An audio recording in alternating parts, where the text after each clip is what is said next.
तो जैसा कि हमने लास्ट वीडियो में डिसाइड किया था कि आज हम डिस्कस करेंगे आपके हिप मोबिलिटी और एंकल मोबिलिटी में आने वाले प्रॉब्लम्स के सॉल्यूशन। तो चलिए शुरुआत करते हैं। तो लास्ट वीडियो में हमारा जो पहला हिप मोबिलिटी टेस्ट था उसका नाम था फेबर टेस्ट। वो हिप के एक्सटर्नल रोटेशन को चेक करने के लिए किया जाता है कि दोनों साइड का एक्सटर्नल रोटेशन एक जैसा है या नहीं, अच्छा है या नहीं। तो अगर उसमें आपको किसी साइड में दिक्कत है, या तो लेफ़्ट साइड का एक्सटर्नल रोटेशन अच्छा नहीं है या राइट साइड का अच्छा नहीं है, तो उसको इम्प्रूव करने के लिए हम ये एक्सरसाइज कर सकते हैं। तो सबसे पहले एक डंबल ढूंढ लीजिए। तो डंबल लेने के बाद आप ऐसे नील डाउन पोजीशन में आ जाइए और आपके जिस भी हिप में, जिस साइड के हिप में प्रॉब्लम है, तो उस पैर को आप ऐसे मोड़ के, जैसे राइट हिप के एक्सटर्नल रोटेशन में प्रॉब्लम है, उसका एक्सटर्नल रोटेशन अच्छा नहीं है तो उसको इम्प्रूव करना है। तो मैं अपने राइट पैर को ऐसे 90 डिग्री एंगल पे प्लेस करूँगी। और ये ध्यान रखिएगा कि अगर आप राइट फुट को ऐसे 90 डिग्री, फर्स्ट आप अपना नी एंगल चेक कर लीजिए, ऐसे बहुत दूर नहीं रखना है, 90 डिग्री हिप एंगल, नी एंगल फॉर्म करके रखना है। उसके बाद आपका राइट फुट और लेफ्ट नी दोनों एक लाइन में रखना है। ऐसा नहीं इधर रख दिया, इधर रख दिया, कहीं पे भी रख दिया, ऐसा नहीं, दोनों जो है अलाइन कीजिए। और ये ध्यान रखिए कि अगर आप अपने पैर को साइड में रख रहे हैं तो आप साइड की तरफ ना मुड़े। आपका शोल्डर और आपका हिप जो है फ्रंट फेसिंग है और वो साइड की तरफ नहीं रोटेट होना चाहिए या मुड़ना नहीं चाहिए। तो जब आप एक बार ये मेंटेन कर रहे हैं तो डंबल ऐसे होल्ड कर लीजिए। अब धीरे धीरे आपका जो राइट नी है वो धीरे धीरे राइट साइड की तरफ जाएगा। और ध्यान रखिएगा कि आप अपना जो बटक्स है उसको भी स्क्वीज करें और एक्टिव रखें। तो ये पोजीशन आपको जो है तब तक साइड की तरफ जाना है जब तक आपको आपके ग्रॉइन में स्ट्रेच फील नहीं होता है। एक बार जब आपको ग्रॉइन में स्ट्रेच फील होना शुरू हो जाता है तो उस पोजीशन को होल्ड कीजिए 5 सेकेंड के लिए और फिर रिलैक्स कीजिए। और यही हमें करना है 5 बार। तो हमारा जो दूसरा हिप मोबिलिटी टेस्ट था वो हिप के इंटरनल रोटेशन को चेक करने के लिए था। तो अगर आपको हिप के इंटरनल रोटेशन को इम्प्रूव करना है, किसी साइड आपको प्रॉब्लम आया है, जैसे लेफ़्ट साइड का इंटरनल रोटेशन सही नहीं है, तो आपको लेफ़्ट साइड के पैर के लिए या हिप के लिए आपको ये एक्सरसाइज इंक्लूड ज़रूर करना चाहिए। तो आपको इसको बोलते हैं एरोप्लेन। तो आपको क्या करना है ना, आपको आरडीएल, रोमेनियन डेडलिफ्ट जो है वो बहुत कॉमन एक्सरसाइज है। मैंने इसका जो है वीडियो भी बनाया हुआ है कंप्लीट। तो आपको सिंगल लेग आरडीएल जो है वो उस पोजीशन में आ जाना है, दोनों हाथ को ऐसे जो है शोल्डर के अलाइन रख के, और आपको जो है हिप हिंज करते हुए आपको जो है नीचे की तरफ जाना है ऐसे आरडीएल पोजीशन में।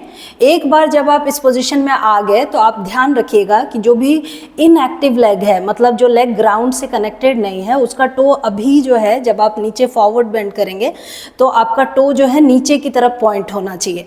ठीक है, तो अब आप एक हाथ से मैं सपोर्ट ले रही हूँ, चेयर को होल्ड कर रही हूँ और दूसरा हाथ मेरा in line with the shoulder ही है। अब मैं धीरे धीरे अपने हिप को बाहर की तरफ मैंने ओपन किया है, तो उसके साथ मेरा टो भी साइड की तरफ पॉइंट हो रहा है।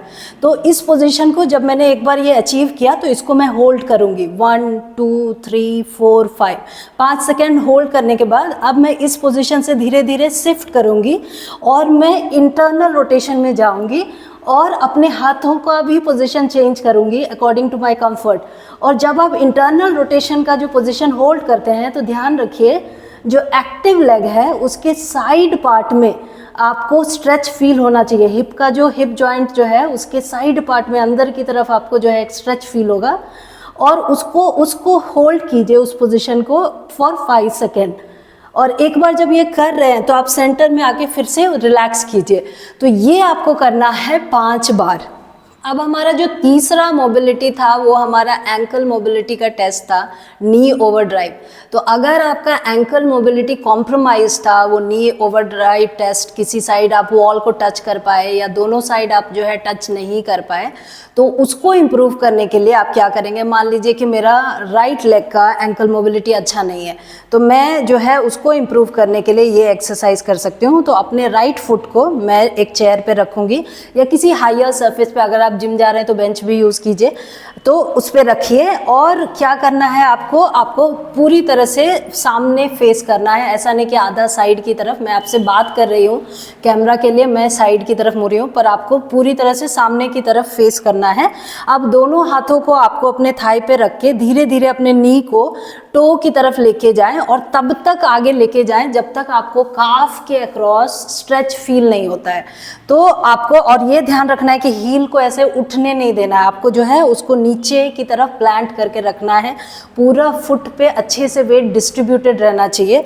और इस तरह से जो है जब आपको एक बार काफ में स्ट्रेच फील होना शुरू हो जाए तो इस पोजीशन को आप होल्ड करेंगे 5 सेकंड के लिए, और इसी को आपको रिपीट करना है 5 से 6 बार। तो हमारा आखिरी मोबिलिटी टेस्ट जो था वो था टिबियल इंटरनल रोटेशन टेस्ट। तो अगर आपका टिबियल इंटरनल रोटेशन टेस्ट जो है वो पॉजिटिव आया है तो आपको ये एक्सरसाइज करना चाहिए। तो जैसे मान लीजिए कि मेरा लेफ़्ट साइड का टिबियल इंटरनल रोटेशन अच्छा नहीं है, तो मैं क्या करूँगी, अपने लेफ़्ट फुट के अंदर एक रेजिस्टेंस बैंड, या फिर अगर आप घर में ये एक्सरसाइज कर रहे हैं तो एक टॉवेल भी यूज़ कर सकते हैं आप। तो कोई भी टॉवेल, आपका जो बेस ऑफ द टो है, बिग टो है ना, तो इसका ये जो बेस होता है यहाँ पे प्लेस करना है। ऐसे नहीं कि यहाँ कहीं भी प्लेस कर दिया, ऐसा नहीं। आपका base of your big toe उसके अंदर जो है आप प्लेस कीजिए। और ये ध्यान रखिएगा कि आपका जो बेस ऑफ बिग टो है वो जो है उठना नहीं चाहिए, ऐसे ज़मीन से वो ऊपर नहीं उठना है। तो आपको उसको जो है प्रेस करना है ज़मीन में। और दूसरा एंड जो है बैंड का या टॉवेल का अपने हाथ में ले लीजिए, इस पोजीशन में ऐसे आ जाइए नील डाउन करके। और जो प्रॉब्लमेटिक लेग है उसके अंदर मैंने जो है रेजिस्टेंस बैंड रखा है, तो आप भी जो है प्रॉब्लमेटिक लेग के अंदर जो है रेजिस्टेंस बैंड या टॉवेल ऐसे फिक्स कर लीजिए। फ्री हैंड आपके वेस्ट लाइन पे रख लीजिए। अब जो दूसरा हाथ है उससे आप जो है एक एंड जो है रेजिस्टेंस बैंड का खींचेंगे और आपका जो नी है उसको साइड की तरफ ओपन करेंगे। पर ये ध्यान रखिएगा कि आपका जो बेस ऑफ द टो है ऐसे उठना नहीं चाहिए, नहीं तो फिर बैंड जो है खींच के आपको चोट भी लग सकता है और ये एक्सरसाइज भी काम नहीं करेगा। तो आपको क्या करना है, अपना नी बाहर की तरफ तब तक ओपन करना है जब तक आपका फुट जो है ज़मीन पे प्लांटेड रहता है। और जब आप ये अच्छे से करेंगे तो आपको ऑटोमेटिकली आपका जो ग्लूट्स है उसमें जो है दर्द फील होने लगेगा। तो और अपना नी बाहर की तरफ ओपन करके उस पोजीशन को होल्ड कीजिए 5 सेकंड के लिए और फिर रिलैक्स कीजिए। और ये आपको रिपीट करना है 5 से 6 बार। तो ये तो थे हमारे सारे सॉल्यूशन हमारे मोबिलिटी प्रॉब्लम्स के लिए। मतलब अगर आपके हिप जॉइंट और एंकल जॉइंट में कोई मोबिलिटी इशू है तो उसको कैसे सॉल्व किया जाए और उसकी वजह से कैसे नी प्रॉब्लम नहीं हो। तो ये तो प्रॉब्लम है अगर आपके मोबिलिटी में कोई इशू है। पर मान लीजिए बहुत सारे लोग जो है वो चारों मोबिलिटी टेस्ट करने के बाद उनको मोबिलिटी का कोई इशू नहीं है, उनका लेफ़्ट राइट मोबिलिटी में कोई प्रॉब्लम नहीं है। तब वो क्या कर सकते हैं कि वो इस प्रोसेस को स्किप कर सकते हैं क्योंकि उनका मोबिलिटी ऑलरेडी अच्छा है। तो फिर नी पेन से बचने के लिए आपको नी स्टेबिलिटी वर्कआउट्स करने पड़ेंगे जो हम डिस्कस करेंगे अगले वीडियो में। वो भी इसी वीडियो का एक कंटिन्यूएशन होगा। तो मिलती हूँ अगले वीडियो में। Thank you so much for watching. This is coach Swati.